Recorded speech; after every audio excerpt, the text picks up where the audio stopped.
Hero Vijay అయితే ఒంటరి పోరాటానికే ready అవుతున్నాడు. మొత్తం అంటే మొదట్లో కాంగ్రెస్ పార్టీ విజయ్‌తో కలవడానికి సిద్ధపడింది.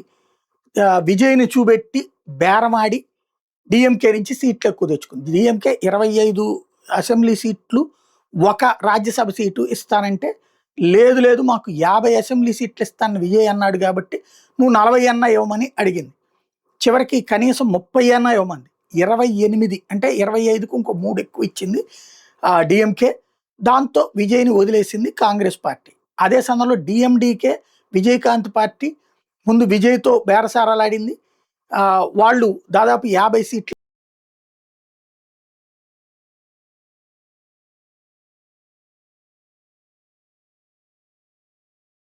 చేశారు. అదేమి